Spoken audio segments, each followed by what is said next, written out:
여러분 반갑습니다. 행복한 저녁 즐거운 라디오의 박세주입니다. 여러분의 가정 행복하십니까? 가정이 행복하려면 먼저 남편은 아내를 사랑해야 하고요. 아내는 남편을 죽게 하듯 복종하라고 했습니다.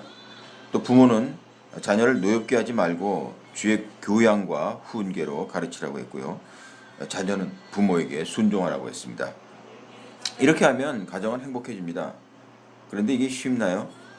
오직 성령이 충만할 때, 우리의 생각이 아닌 성령에 취했을 때, 맨정신이 아닌 성령의 기운으로 가능합니다. 그래서 무엇보다 성령이 충만해야 되겠습니다. 그리고 감사하는 생활을 해야 됩니다. 모든 것이 합력하여 선을 이룬다는 말씀으로 모든 일에 감사하면 가정은 행복해집니다. 그리고 피차 복종해야 됩니다. 복종이라는 것은 예의 바르고 공손하게 대한다는 말인데요. 이렇게 할 때 가정은 행복해질 수가 있습니다. 결국 성령에 충만하면 이 모든 일을 이룰 수 있습니다. 성령이 충만하셔서 행복한 가정 이루시길 바라면서 첫 찬양 보내드리겠습니다. 불길 같은 성신여.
네, 첫 찬양 불길 같은 성신여 함께 했습니다. 네, 모두 성령 충만하셔서 정말 맨정신으로는 안 되는 서로 복종하여서 우리가 행복한 가정을 만들기를 바라겠습니다. 네, 지금 여러분께서는 AM이죠. 1494 네, 라디오로 청취하실 수도 있고, 또 유튜브 굿 라디오 검색하셔서 들어오시면 행복한 저녁 즐거운 라디오 함께 하실 수가 있습니다. 저희들은 방송으로 복음을 전하고 있습니다. 일에 동역해 주실 분들을 기다리고 있습니다. 방송 진행으로 또 엔지니어로 또 후원으로 이렇게 참여해 주시기 바랍니다. 저희가 계산을 해보니까 방송을 5분 하는데 한 500페소 정도가 필요합니다. 여러분을 5분 전파 선교사로 모시겠습니다. 네, 복음을 전하든지 또 선교를 하든지 아니면은 선교사를 보내라고 했습니다. 네, 방송 선교하는 일에 여러분이 동참해 주시기를 부탁을 드리겠습니다. 오늘 준비한 순서는요. 나를 살리는 찬양, 그리고 이동원 목사님의 행복한 가정, 주님이 기뻐하시는 가정이라는 제목의 말씀을 전해드리겠습니다. 방송 통해서 많은 은혜 받으시길 바랍니다. 찬양 후에 나를 살리는 찬양 보내드리겠습니다. 찬양 성령이 오셨네 보내드립니다.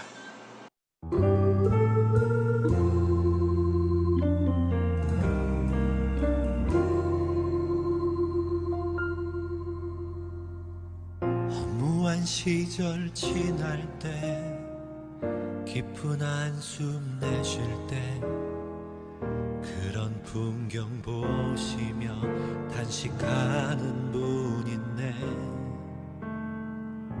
고와 같이 너희를 버려두지 않으리. 내가 너희와 영원히 함께하리라. 성령이 오셨네. 성령이 오셨네. 내 주에 보내신 성령이 오셨네. 우리 인생 가운데 친히 찾아오셔서 그 나라 꿈꾸게 하시네. 억눌린 자 갇힌 자 자유함이 없는 자 피난처가 되시네. 성령님 계시네. 주의 영이 계신 곳에 참 자유가 있다네. 진리의 영이신 성령이 오셨네. 성령이 오셨네. 성령이 오셨네. 내 주에 보내신 성령이 오셨네. 우리 인생 가운데 친히 찾아오셔서 그 나라 꿈꾸게 하신네.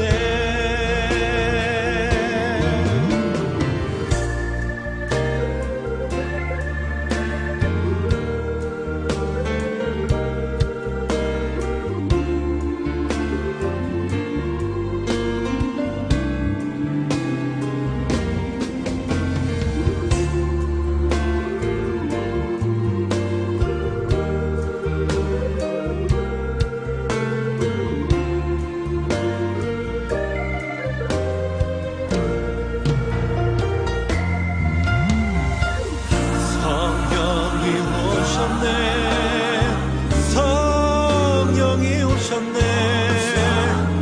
내 주에 보내신 성령이 오셨네. 우리 인생 가운데 친히 찾아오셔서 그 나라 꿈꾸게 하신네. 그 나라 꿈꾸게 하시네.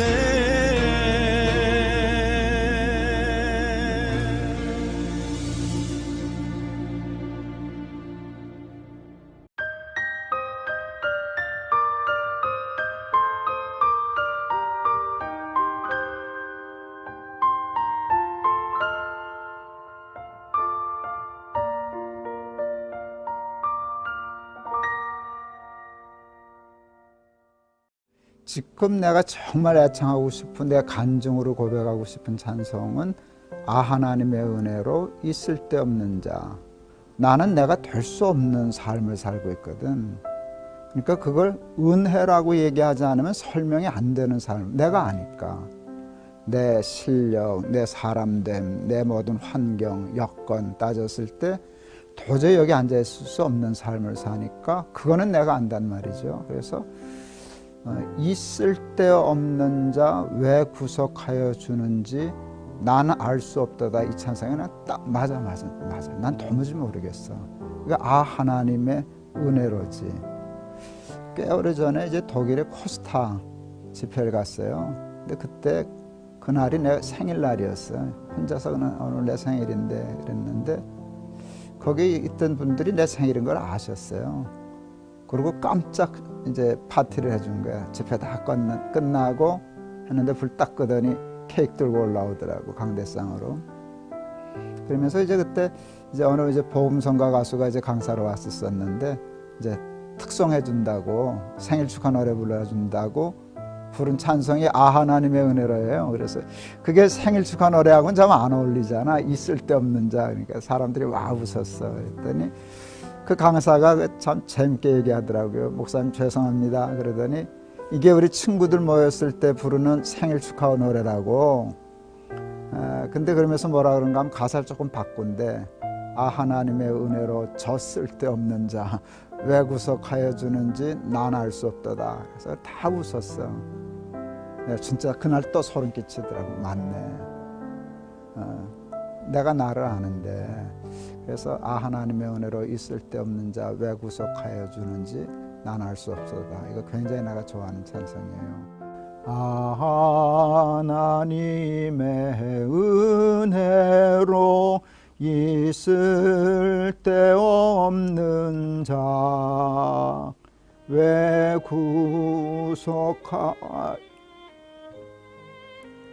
참입니다.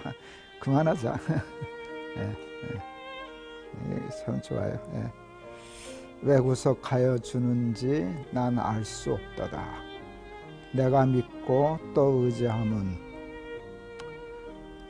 내 모든 형편 아시는 주님 늘 보호해 주실 것을 나는 확실히 아네. 진짜 알거든. 그래서 살다 보면 뭐 지금도 뭐 어려운 일들 있죠.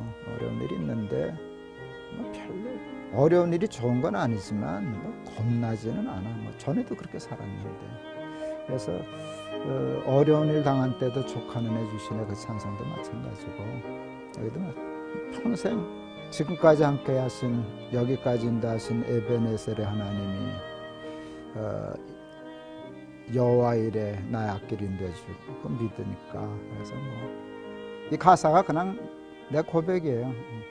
난 내 삶을 이해할 수가 없어. 그러니까 은혜지. 그래서 사도 바울이 나의 나 된 것은 하나님의 은혜라.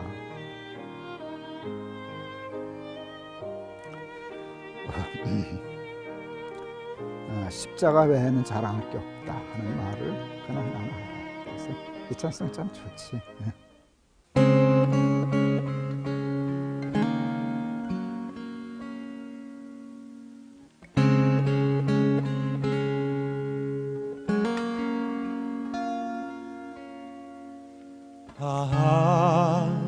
하나님의 은혜로 있을 데 없는 자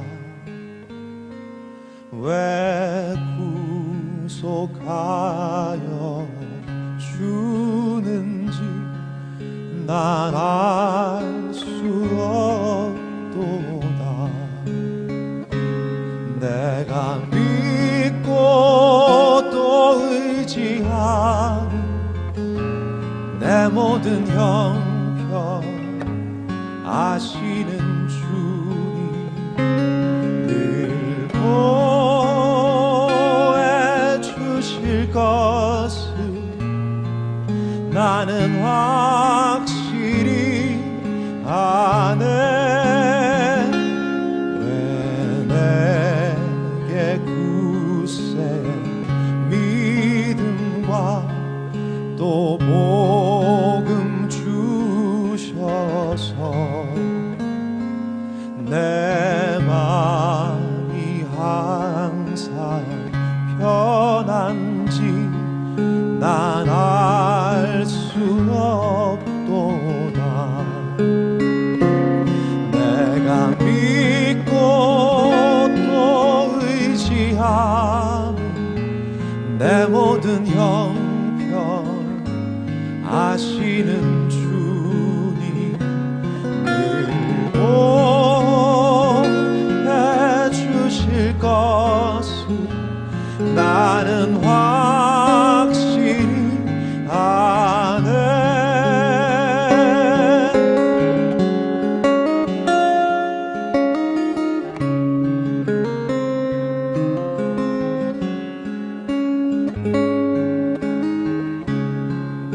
내게 성령 주셔서 내 마음 감동해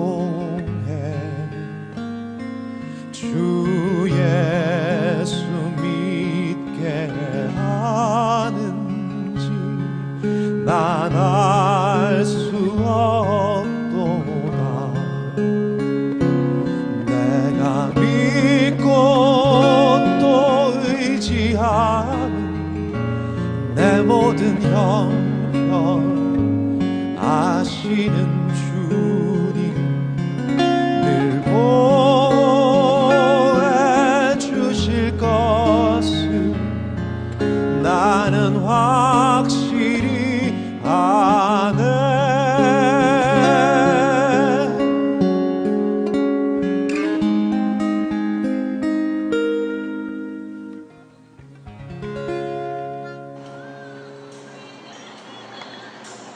나를 살리는 찬양으로 은혜 나눴습니다. 네, 여러분도 함께 은혜 받은 줄 믿습니다. 이제 말씀으로 은혜 나눕니다. 이동훈 목사님의 주님이 기뻐하시는 가정이라는 제목의 말씀입니다. 말씀 통해서 어떻게 우리의 가정이 주님께 기쁨이 되어 드릴 수 있을지 한번 생각해 보시길 바랍니다. 안녕하세요. 다시 보는 명설교 더 울림의 송정훈입니다. 우리가 살아가면서 풀어야 할 평생 숙제가 몇 가지 있죠. 그 중에서도 대표적인 게 바로 가정이 아닐까 싶은데요. 한 지붕 밑에 살고 있다고 해도 가족 구성원 모두의 생각이 같을 수는 없습니다. 그 차이가 갈등을 부르고 결국 서로에게 상처를 주기도 하죠. 부부, 또 부모 자녀, 또 형제 자매 사이에서 그렇습니다. 가족의 다른 말을 찾아보니 식구라는 표현이 있는데요. 사전을 보면 한 집에서 함께 살면서 끼니를 같이 하는 사람이라고 기록되어 있습니다. 우리 가정을 좀 돌아볼까요? 함께 식사하는 자리에서도 스마트폰을 내려놓지 못하고 대화가 없어진 시대를 살고 있는데요. 사랑으로 시작해서 왼수라고 불리는 이름들, 남편, 아내, 자녀, 서로에게 후회가 남지 않았으면 좋겠습니다. 하나님이 기뻐하시는 가정, 어떤 모습일까요? 오늘은 이동원 목사님의 설교, 에베소에 전해진 가정 복음을 통해서 다시 한번 생각해보는 시간 됐으면 좋겠습니다.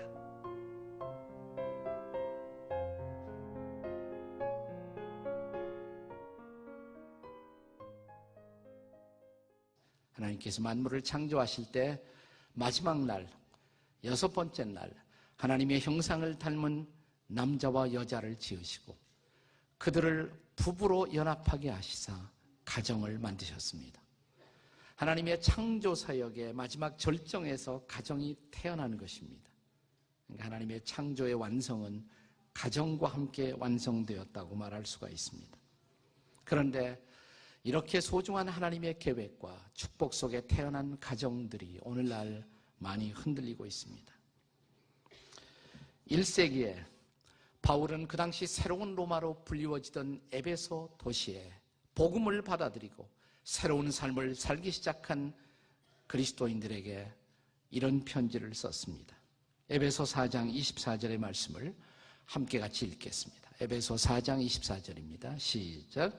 하나님을 따라 의와 진리의 거룩함으로 지으심을 받은 새 사람을 입으라. 복음을 받아들인 사람들은 하나님을 닮아야 한다고, 새로운 사람이 되어야 한다고.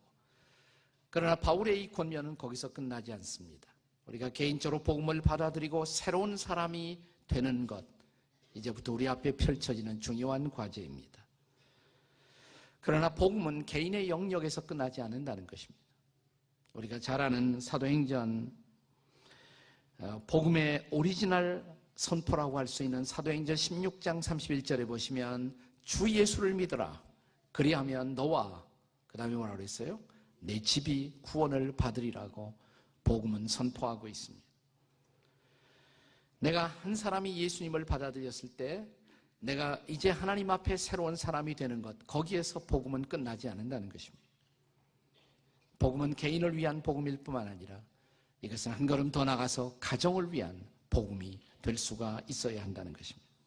그래서 바울은 이제 에베소서 5장과 6장을 통해서 이 두 개의 장을 통해서 어떻게 우리의 가정이 하나님이 기대하시는 기뻐하시는 가정이 될 수가 있는가를 가르칩니다. 여기 가정을 구성하는 각 구성원들을 향해서 권면하고 있습니다. 아내에게 주시는 말씀, 남편에게 주시는 말씀, 부모에게 주시는 말씀, 또 자녀들에게 주시는 말씀이 차례로 기록되어 있습니다.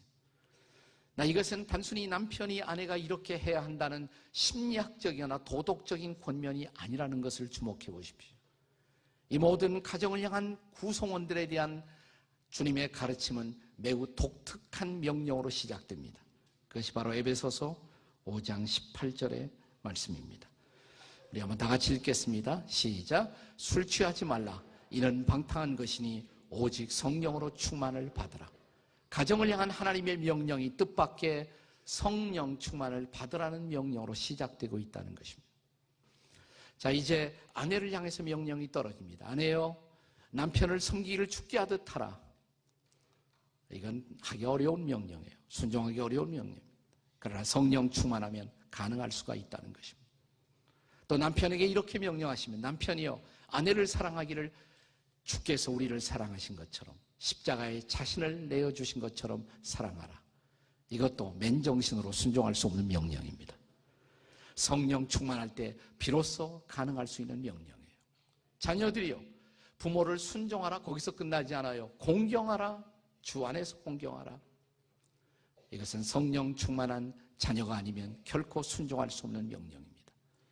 부모들이요, 여러분에게 주어진 자녀를 주의 교향, 주의 훈계로 양육하십시오. 성령 충만한 부모가 아니면 이것도 순종할 수가 없는 것입니다. 자, 그러므로 성령 충만은 해피 패밀리를 만들기 위한 가장 중요한 열쇠가 되는 명령입니다. 자, 그렇다면 이런 성령 충만한 하나님이 기뻐하시는 가정, 바로 해피 패밀리를 만드는 비밀은 뭘까요? 첫째, 찬양하는 삶입니다. 따라서 하십시다. 찬양하는 삶을 사십시다. 옆에 사람하고 시작. 찬양하는 삶을 사십시다. 우리가 성령 충만하면 찬양이 저절로 마음에서 터져나와요. 그러니까 성령 충만의 결과가 찬양입니다. 그러나 반대로 우리가 찬양하다가 어느 날 갑자기 성령이 충만해져요. 그러니까 이 찬양은 성령 충만의 결과도 될 수가 있지만 성령 충만의 전제 혹은 조건도 될 수가 있다는 것입니다. 우리 마음에 성령 충만이 사라지면 제일 먼저 찬양이 사라져요. 더 이상 찬양하고 싶지 않아요. 내 마음에서 찬양의 샘이 메말라 버립니다. 그래서 오늘 본문의 19절은 이렇게 말합니다. 성령 충만의 명령에 이어서 따라오는 명령입니다. 19절 말씀 다 같이 읽겠습니다. 시작. 시와 찬송과 신령한 노래들로 서로 화답하며 너희의 마음으로 주께 노래하며 찬송하라. 네, 마음으로 노래하라는 것입니다. 입술로도 노래하고 마음으로도 찬양해야 한다는 것입니다. 이것은 우리가 만날 때마다 성도들이 피차의 찬양으로 교제할 줄 알아야 한다고. 여러분, 그런데 우리 가정에서도 가정의 식구들이 이런 찬양으로 하나님 앞에 영광을 돌릴 수가 있다면 그 가정은 어떤 모습이 될까요? 우리 목장 모임에서 찬양을 부를 때 장마비 같은 찬양, 이런 표현을 쓰죠. 우리가 찬양의 장마비 속에 잠기면 거기 하나님의 은혜가 임하는, 성령이 임하는 광경을 상상해 보십시오. 우리 가정에 온 식구들이 함께 찬양을 하며 그런 은혜에 잠기는 모습을 상상해 보십시오. 이것이 바로 천국 가정의 그림이 아니겠습니까? 네, 우리가 찬송가 집을 계속 읽어보시면 계속 만나는 이름이 있어요. 페니 크로스비라는 이름을 만납니다. 페니 크로스비라는 이름을 계속 만나요. 시각장애인 여성.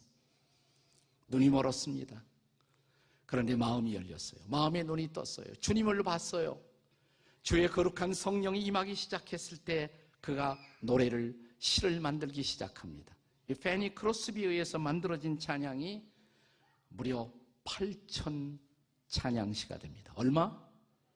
8,000. 찬송가 뒤지다가 우리가 좋아하는 찬양 거의 다 페니 크로스비가 만든 찬양이라는 것을 우리가 알 수가 있습니다. 여러분이 아시는 것처럼 저는 아주 대표적인 음치입니다. 네, 예수 믿고 처음 20대에 이제 교회 나가서 너무너무 이 말씀이 좋더라고요. 네. 가르치고 싶었어요. 그러니까 주일학교 교사를 하라고 그래요. 그래서 제가 주일학교 교사를 했습니다. 나는 오늘 저희 교회에서는 이제 교육목자라고 부릅니다. 교육목자. 여러분 주보안에 오늘 이 교육목자 신청서가 들어있습니다. 그냥 교사 이상으로 아이들을 돌아보는 목자의 사명 얼마나 소중한지 몰라요. 저의 신앙생활의 첫 장은 바로 이런 교육목자로 저도 교사로 시작을 했습니다. 아이들 놓고 말씀을 같이 나누고 주님이 제게 주신 기쁨을 나누다 보니까 너무너무 좋아요. 어느 날 그 아이들을 위해서 갑자기 노래가 하나 생각이 났습니다. 시를 썼어요. 그리고 옆에 좀 노래를 잘 아시는 분의 도움을 받아서 노래를 하나 만들었습니다. 제가 노래를 만들었다 믿어지십니까? 네. 이게 한동안 이 노래가 경기도 일대에서는 유행을 했었습니다. 적어도. 성경 보고 밥 먹고 성경 보고 잠자고 성경 보고 일하면 하나님이 축복해. 기도하고 밥 먹고 기도하고 잠자고 기도하고 일하면 하나님이 축복해. 감동 안 되세요? 네. 성령 충만하면 음치도 노래를 만든다. 네, 목사님을 보니까 이 성령 충만의 힘이 놀랍긴 하네요. 마음으로는 수도 없이 잘해야지 하는데도 왜 그렇게 가족들을 사랑하고 섬기는 게 어려웠을까 싶었는데 역시 맨정신으로는 어려운 것들이었어요. 우리가 왜 성령의 충만함을 받아야 하는지 또 우리들의 가정에 성령 충만이 왜 필요한지를 깨닫게 되는 것 같습니다. 찬양하는 삶에 이어서 하나님이 기뻐하시는 가정을 만드는 비밀, 또 어떤 것들이 있는지 이어서 들어보시죠. 두 번째, 감사하는 삶 혹은 감사하는 가정입니다. 하나님이 기뻐하시는 삶을 살고 싶으면 감사를 배우셔야 돼요. 감사하면 성령 충만이 이루어져요. 반대로 성령 충만하면 감사가 저절로 나와요. 성령 충만이 사라지면 입에서 자연스럽게 불평과 불만이 나옵니다. 그래서 성령 충만이 중요해요. 성령이 충만하면 도무지 감사할 것이 없는 상황 속에서도 왠지 감사해요. 감사가 저절로 마음속에서 터져 나오는 것입니다. 자, 본문의 20절을 같이 읽겠습니다. 본문의 20절 다 함께 읽습니다. 시작. 범사에 감사하라. 우리 주 예수 그리스도의 이름으로 항상 아버지 하나님께 감사하며. 여기 두 가지 중요한 화두가 있어요. 단어. 하나는 범사, 또 하나는 항상이라는 단어입니다. 범사에 감사하라는 것입니다. 항상 감사하라는 것입니다. 모든 일에 감사하라는 것입니다. 모든 때에 감사하라는 것입니다. 어떻게 가능해요? 성령 충만해야 가능한 거예요. 성령 충만하면 그럴 수가 있어요. 자, 우리가 성령으로 충만하면 우리는 하나님이 얼마나 놀라운 분인가를 알게 됩니다. 그분은 선하시고 그분은 사랑이신 분. 그리고 그 하나님의 주권 속에 내 삶은 놓여져 있다. 이 사실을 믿는다면 바울처럼 우리는 이렇게 고백할 수가 있습니다. 바울의 일생을 만들었던 유명한 신앙 고백. 자, 로마서 8장 28절의 말씀을 같이 읽겠습니다. 시작. 하나님을 사랑하는 자, 곧 그 뜻대로 부르심을 입은 자들에게는 모든 것이 합력하여 선을 이루느니라. 네. 믿으십니까, 여러분? 하나님은 선하시다. 그리고 그 하나님이 내 인생을 붙들고 있다. 그렇다면 모든 것, 지금은 기뻐할 수 없는 것, 지금은 감사하기 어려운 것, 지금은 불평스러운 것, 지금은 나를 아프게 만드는 것, 이 모든 것도 합력하여 선을 이룰 수 있다. 믿으신다면 감사할 수 있죠. 이건 절대의 감사예요. 상대적인 감사가 아니에요. 이것은 조건을 넘어선 감사예요. 이것은 성령 충만에게, 사람에게 비로소 가능할 수 있는 삶의 모습인 것입니다. 저는 최근에 소록도 섬을 두 번이나 두 차례나 방문할 수 있는 기회가 있었습니다. 소록도라는 섬은 잘 아시는 것처럼 나환자들의 섬, 한센시병 환자들의 섬으로 알려져 있습니다. 여러분, 이 소록도가 얼마나 아름다워진 줄 아세요? 지금은 너무너무 아름다운 섬이에요. 마치 저 하와이에 가면 몰로카이라는 섬이 있습니다. 나환자들을 버리던 섬이 몰로카이예요. 근데 지금 놀랍게 아름다운 낙원으로 변했어요. 똑같은 역사가 여러분 소록도에 일어났다는 사실을 아십니까? 저 일행이 소록도를 방문했을 때 거기서 자기 자신이 나환자이면서 거기서 모든 애환을 겪었던 그 섬의 증인이었던 한 분, 천우열 전도사님이라는 분이 소록도의 기적을 우리에게 소개하면서 얼마나 큰 우리가 은혜를 받았는지 몰라요. 감동을 받았는지 몰라요.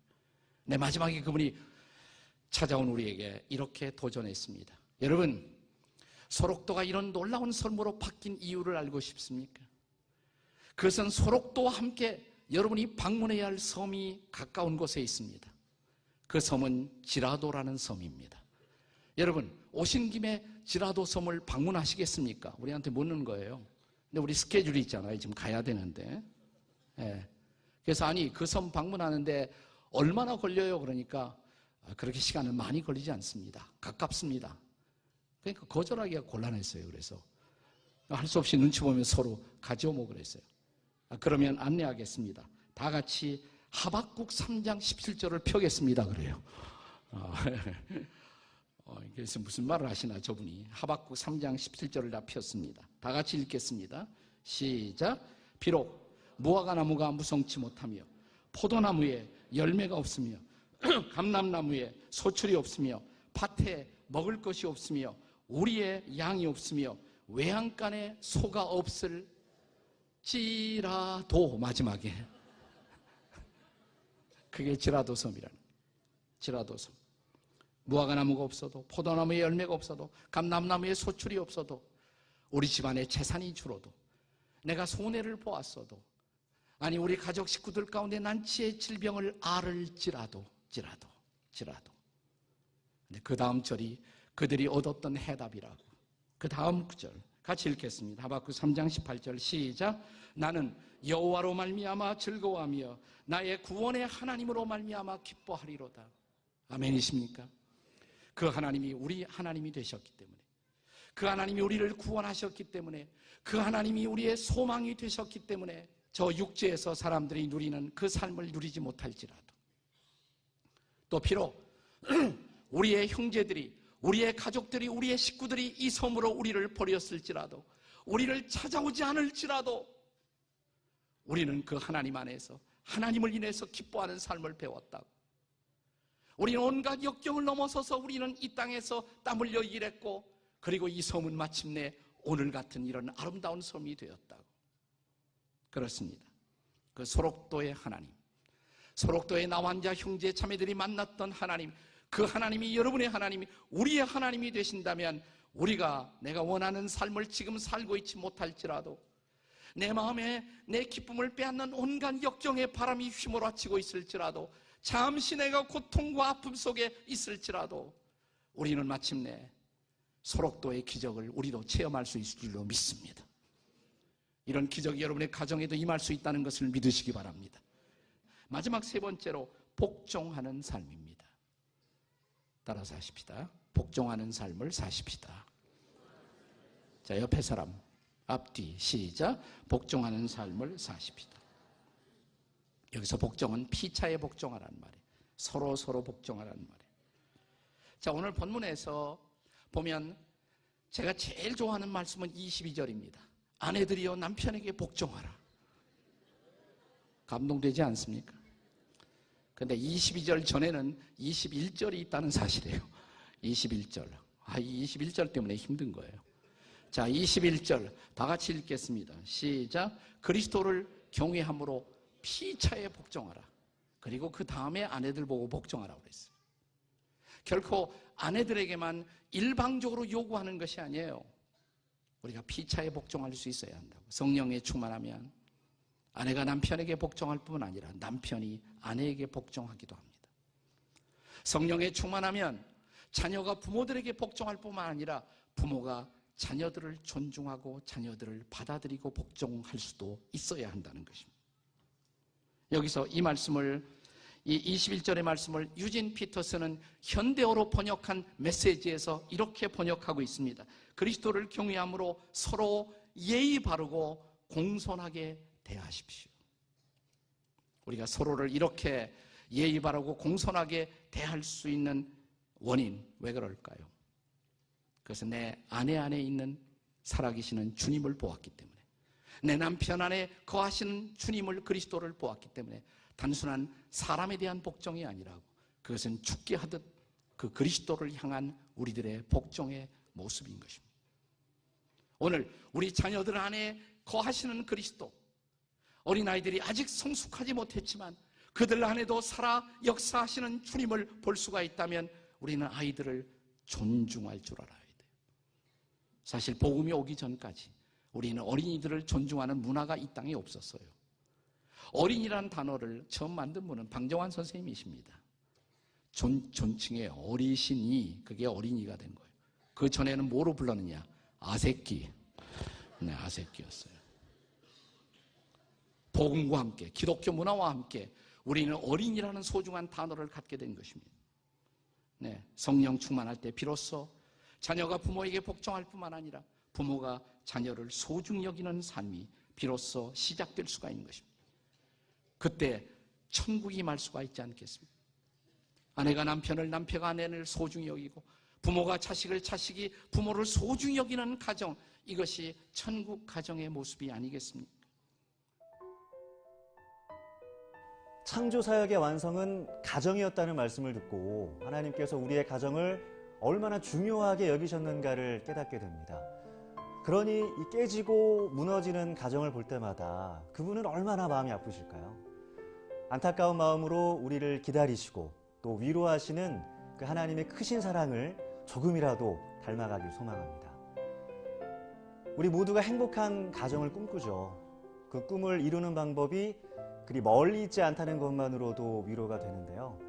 성령 충만으로 찬양과 감사가 넘치고 또 서로에게 복종하는 아름다운 가정의 모습, 그 천국을 경험하시는 한 주 보내시기 바랍니다. 저는 다음 이 시간에 다시 인사드리겠습니다. 함께해 주신 여러분 고맙습니다.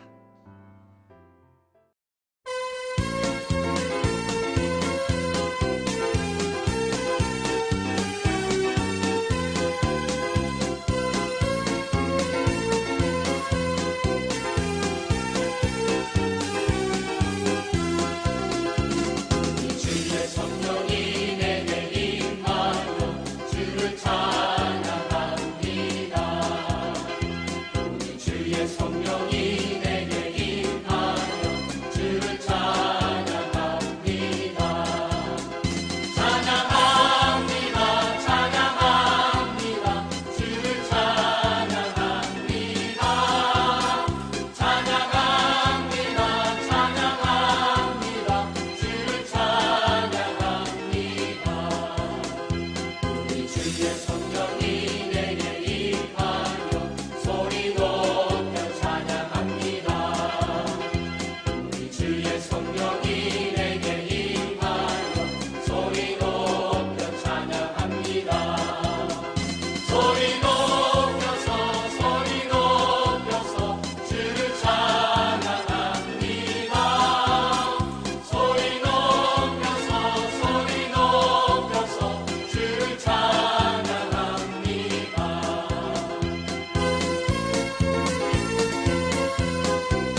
이제 마칠 시간이 다 됐네요. 그 행복한 가정은 뭐 세상에 뭐 여러 연구들도 있지만요. 무엇보다 성령이 충만하여서 서로 복종할 때 행복한 가정은 만들어집니다. 우리 부모들도 우리 자녀들에게 복종해야 합니다. 복종이라는 것이 예의 바르고 공손하게 대할 때 그들이 노여워하지 않고 오히려 부모들에게 순종을 잘할 줄 믿습니다. 네, 모두 성령 충만하셔서 행복한 가정들 이루시기를 바라면서 인사드립니다. 박세리였습니다. 고맙습니다.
Oh